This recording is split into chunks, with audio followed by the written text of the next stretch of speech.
beginning FACS students. Today we're going to be doing number 3 of our cookies, molasses.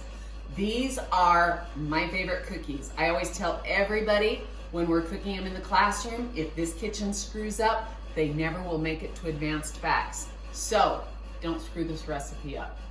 All right, this one's a little different because it's going to tell you that it needs 2 1/4 cups of flour, but you're only going to be doing half of that at the beginning of the recipe, and then at the end of the recipe, you add the other half. Now, I'm not going to make you divide 2 1/4 into exact half. We're gonna start out and we'll put 1 1/4 in. We measure flour, we fluff our flour to get the air in. Once we've got the flour fluffed good, we're gonna spoon it in. Very gently putting that flour in so it doesn't take that air out that we've just fluffed in. Overfill it, level it off, and add it.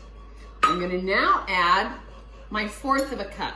So at the beginning of the recipe, even though it says 2 1/4 cups, we are going to add just 1 1/4. Later on, we'll add that 2nd cup. Next thing that we're gonna do is we're going to do our brown sugar. And again, remember, we want all the sugar we can in. So we're gonna take our 1/2 cup and we're gonna pack it nice and tight, making sure that we create our brown sugar sandcastles. This calls for a cup, so I'm gonna put 2 1/2 cups in. Remember, my rule is you don't measure more than 1/2 cup of brown sugar at a time. That way you can get a good packing. All right, next we're going to add our shortening. This one calls for 3/4 cup of shortening. We're gonna do it by water displacement. I've got 1 1/4 cups of water.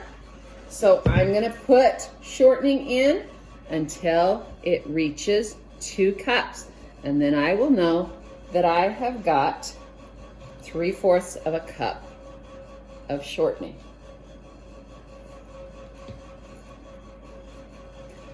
Remember, once we get that 3/4 cup of shortening, what do we do with the water? We drain our shortening, get as much water out as we possibly can. Shortening goes in the mixer, water goes down the drain.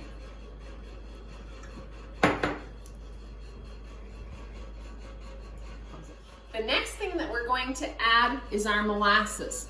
Now, molasses is a very strong, dark sugar.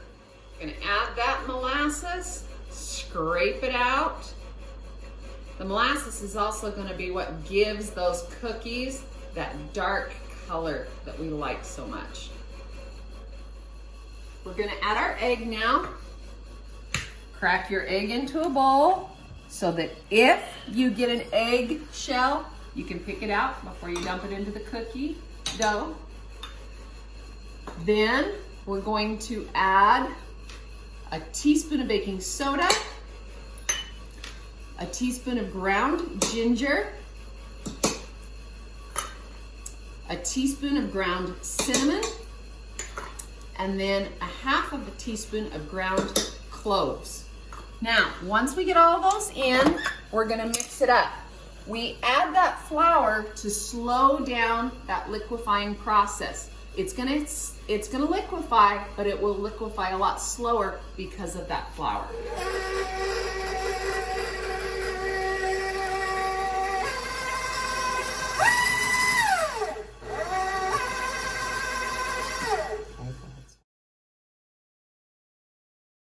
This needs to mix until all of the dry ingredients at the bottom of the mixer is all mixed in and a wet ingredient. I'm gonna go ahead and I'm gonna scrape my sides so that I can get any more of that wet and dry ingredient down among the blade of the mixer. Now that I've got that, I'm ready to add that last cup of flour. I don't need to re-fluff my flour because nothing's happened to it while it's sat here on the countertop. I'm gonna spoon that last cup of flour in. overfill it, level it off, and then add that to my mixer. I'm going to start out mixing at a very low speed so that I don't get a big puff of flour. And then as that flour mixes in, I can speed up my machine a little bit. My dough is all incorporated together. It's nice and exactly the consistency I want. To check a consistency, you take the dough, squeeze it in your hand, and then turn it over. If it drops right into your hand, you know you've got good consistency. If it doesn't squeeze together, you know you've got too much flour in. If it sticks to your hand, you know you need to add more flour. So now that we've got this done, we're gonna go ahead and we're gonna turn these into cookies. So now we're gonna roll our cookie balls. I'm gonna take my cookie scoop. I roll it in my hand because my OCD will not let me have a non-round cookie. Then I'm gonna roll it in the sugar and then put it on the pan. Remember, we do a 3x4 array for our cookies, and we put one pan of cookie in the oven at a time. We don't stack them. We don't have those commercial ovens that can handle more than one pan of cookies.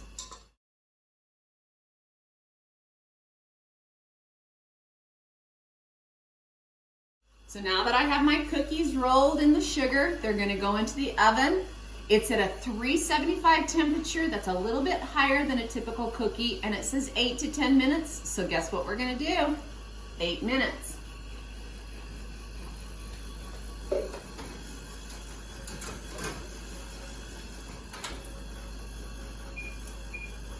Timer went off after 8 minutes, so let's check our cookies. Okay, those look perfect. So I'm gonna pull them out, and I'm gonna do that fun little thing where I drop them about 3 or 4 inches above, and that flattens them out. I'm going to let these cool for about 3 to 4 minutes, then we'll put them on the cooling rack. If I try to get them off right now, it'll change the shape of the cookie. So we'll be right back. Do you notice one's missing?